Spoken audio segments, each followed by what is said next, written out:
Hey everyone, Rowan here. And after purging heretics for 2 weeks, I figured it was time to relax with a different game. So I tried Overwatch 2 and hated it. But then I lit up Steam and saw a game that really caught my eye. Havendock. Brought to us by YYZ Productions, Havendock is a cozy game that hits me right in my dopamine producers. I don't normally go for cozy, more management style games. The closest I really got was Stardew Valley, and that really didn't last long. But there was a free demo, and quick side note here, I miss demos. I get why they aren't a thing anymore, but I still miss them. So after making my character look like the average Red mod and going to spam without the S, I hopped in. Now, dear viewer, I didn't intend to play this game for more than like 10 minutes. Get enough footage to talk about game demos, log out, and play some TF2 and probably never think about it again. I ended up playing for almost 2 hours, and I only stopped because I wanted to get some food IRL. As I said, I don't normally go for these kinds of games. I typically go for pretty straightforward, more linear games. Or at the very least, it's a fairly easy to navigate open world. Luckily for me, as a fan of premarital hand-holding, this game holds your hand, and from my experience, never really lets go of it. Tech tree is incredibly straightforward. The game gives you a list of goals to accomplish that help you create a very reliable community. Starting from expanding your area to creating a disco floor for fun, it's up to you to build the ultimate dock. Resources are pretty much limitless and easy to attain, and the game overall is fairly easy, unless you're as dumb as me and you don't realize how to access the proper menu. Speaking of menus, you are able to assign fellow castaways to different tasks in your settlement. It does appear that most will somehow auto-assign themselves, but usually all of them to the same thing, in my case moving charcoals to the cooking table. But once you get everything set up to your liking, you don't really have to worry about the survival elements. That being said, the survival elements are pretty negligible. No joke, for most of my time in the game, I didn't really have food set up for my fellow castaways, and I'm 99.9% sure that I suffered no consequences. There is a chance of injury, but from what I can tell, nothing really bad happens. I mean, look at poor Gronkowski here, he got injured while diving.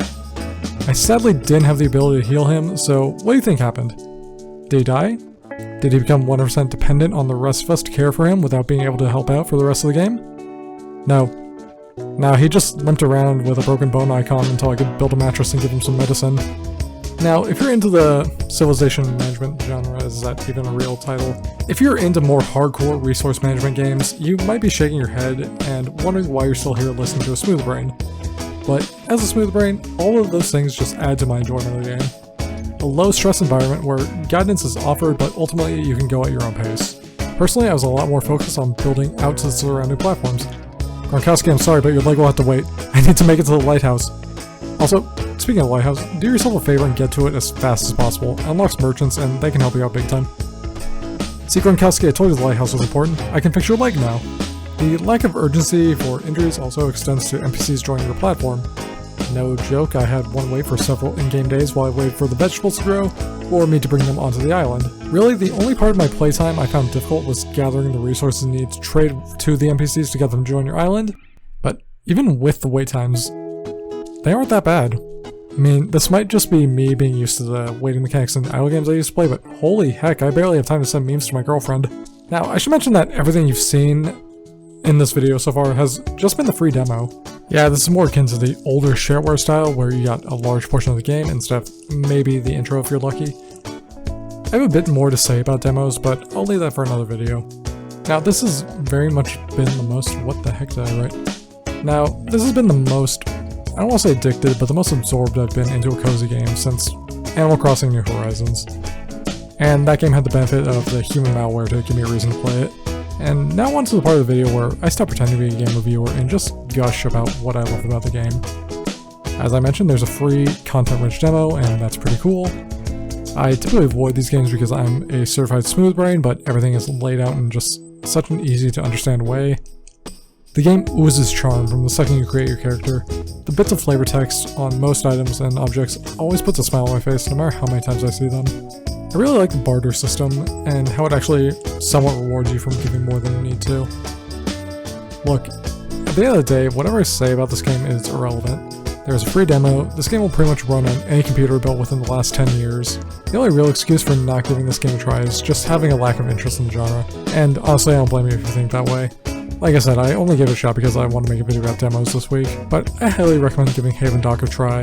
Who knows, it might just become your next addiction.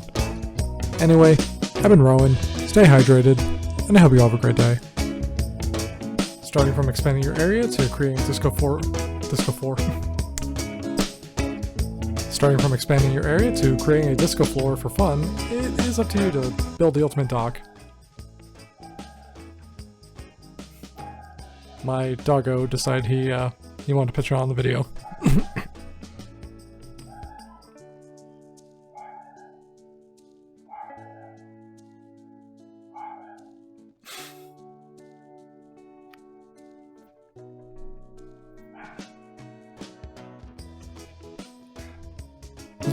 This audio is gonna be like 10 minutes long. It's all because the dog started barking randomly. So I want to come in after the bloopers. By my calculations, exactly no one is watching this far into the video, so I can be a bit weird.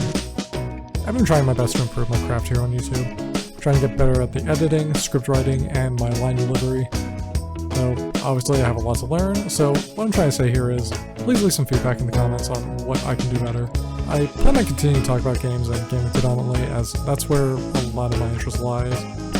And I already have quite a few ideas on what I want to talk about over the next few weeks. I mean, heck, I just saw a few videos on BattleBit Remastered, and I have a mighty need to play it. Basically what I'm saying is, you're stuck with me, and you can't do much about it. Have a good one.